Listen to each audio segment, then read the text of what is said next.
Paul Mckenna is a man with a mission. He's out to prove there's no such thing as a hopeless case.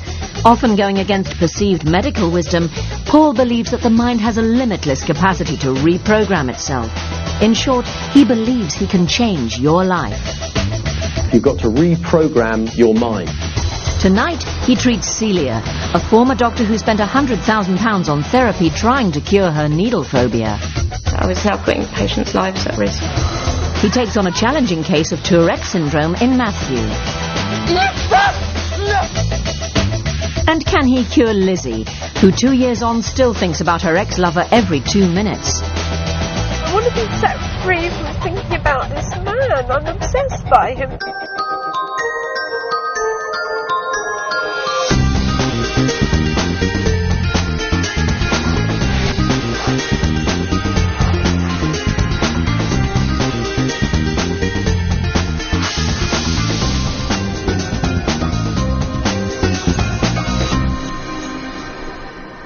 Human mind's like a computer. It has programs that it runs that enable us to do, well, everything that it is that we're able to. So when someone has a problem, I can help them reprogram themselves. Now, these people have been told that they're incurable. We'll see about that, because I'm going to put my reputation on the line, and I believe even if I can't cure them, I can significantly change their lives for the better. World-renowned for his hypnotic powers, Paul will use the very latest and somewhat controversial methods to treat tonight's case studies. Stress control will be key to tackling Matt's Tourette's. Tell me how you felt when you were doing that. Visualization techniques are the main focus of removing Lizzie's love pain. Collapse the old addiction out. But Paul will need to call upon all his years of experience if he's going to cure our first case.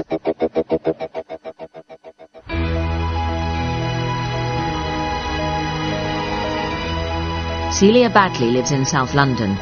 She qualified as a doctor in 1991 and was totally committed to her job.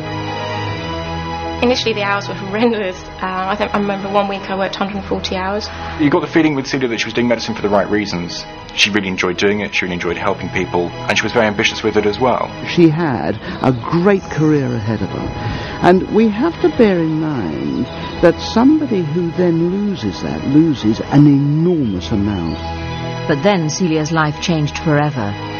Whilst working on a ward with HIV patients, she was pricked by a used needle. The day I had the needle stick injury, I was doing a surgical job. We just finished the ward round, and I was doing some discharge letters for some of the patients. I needed to check the dose of one of the drugs I was giving the patient, so I went to the drugs trolley, went down to pick up the BNF, which is the book that has all the drugs in. And I just felt this prick on my thumb, and I looked down and there was this green needle just lying there. What happened next was the catalyst for Celia's phobia. You know, the risk factors kept running through my head, and it started to eat away at me, basically. Over a period of probably 2 years, that expanded round to any sharp objects. In fact, it could even be a safety razor in a bathroom. She couldn't go into the bathroom. Had the test, had to wait about a week, I think, for the results in those days. And again, in that time, my head was just all over the place. I was just not sleeping, crying a lot. Although the HIV test was negative, it was the beginning of the end for her medical career. The last night I worked, last night I was on call, I was asked to see someone that was for palliative care only, so someone that was actually dying, and he was having breathing problems, and I just couldn't go anywhere near him or the bed, and from the end of the bed I just told the nurses to give him something to make him comfortable. But if he'd been for active treatment, I couldn't have gone near him, and that's when I realised that I just couldn't go on, I couldn't do this anymore, that I was now putting patients' lives at risk.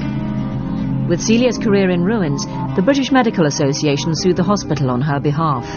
After a lengthy legal battle, a final settlement was agreed. The media got hold of the story and painted me in a very bad light. They didn't really have the facts. There was a journalist from a Sunday tabloid doorstepping her to tell her that the next day they were going to run a story about her, and that was it. She was in floods of tears, completely distraught. It completely freaked her out. I actually got quite suicidal because I could not believe what I'd become, how my life had changed so much. For 10 years, Celia's avoided medical environments. This is the first time she's stepped into a room with needles since the accident.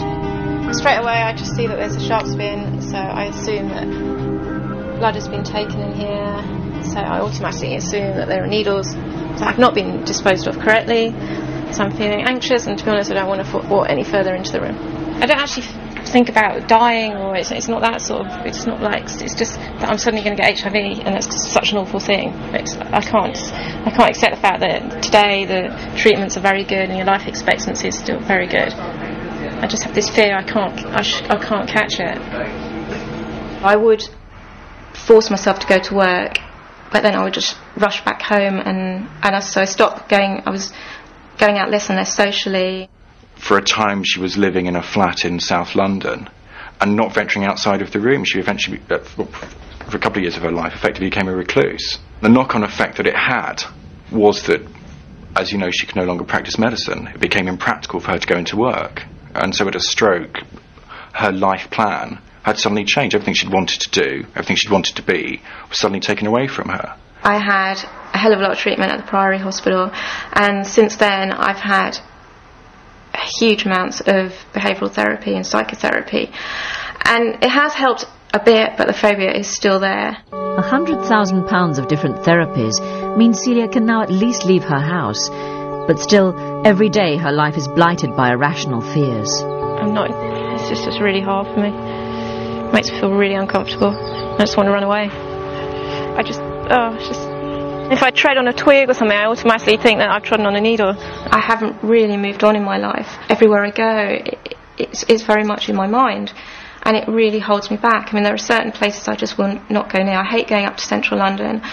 I just fear, especially places around Soho, places like that. I've seen needles on the streets there before, so I really fear going up there. I'm just constantly checking because I think there's going to be needles lying around, and if there's any rubbish or anything, I just want to avoid that. And I just don't want people to touch me, bump into me, so I just want to be able to walk into a clear space and not have to worry about people being too close to me. Even their bags, I don't want their bags to touch me. Celia deserves, the chance to get her life back. She deserves to be the person that she was, not the person that she's become. This phobia is definitely holding back my life, and I've tried all the medical conventional treatments, and I've spent thousands of pounds over the years. And if there is anything that can be done that I can get back to my medical career, I can start enjoying the sort of relationships I want to be able to, and to have the sort of social life that I should have, then I'll be very grateful. Paul Mckenna has read Celia's case notes and is excited by the prospect of meeting her. He hopes to rid Celia's life of fear, and specifically her needle phobia. I've had these before, where people have, where they're basically overprotecting themselves. It's like a phobia, but it's really a hypochondria. When I see her, I'm going to desensitize the phobic responses, the usual, the triggers. But what I'm also going to do is I'm going to ask her unconscious mind to reprogram her so that she keeps all of her abilities to protect herself from diseases, but she doesn't overprotect. I'll definitely work with her. I know I can absolutely help this person, and I think I can cure them too. Today could mark the end of a long line of treatments for Celia. Having exhausted all conventional methods of therapy, Paul really is her last hope. Come in, have a seat. Thanks. So, if your life was the way you wanted it to be, how would it be? I would be working, probably still as a doctor, Yeah. and I might well be a consultant by now in medical oncology, which is what I wanted to do. Yeah. Hopefully be in a relationship, maybe have had children, because that's something else I fear, the whole actually having a baby. And then also I've often worried about actually transferring my problem to a child. Yeah. So what we need to do is to remember that things weren't so good, but change the response to it, yeah? Because at the moment, that's one of the foundations that's holding this phobia together. Because you weren't born phobic of needles, you learned it. So if you learned it, you can unlearn it, yeah? Just close your eyes and imagine you're sitting in a cinema, but it's lit so you can see where you are. Float out of your body and into the projection room. Now, imagine the back of your head and the screen in front of that, obviously. Yeah. Yeah? Now, on that screen, we're only going to look at a black and white movie. Mm-hmm. And the movie is of the time when you got scared of needles. Mm-hmm. Yeah? And so it's not just the actual incident, but it's the fear that, and all the major moments of trouble that followed. Look at the back of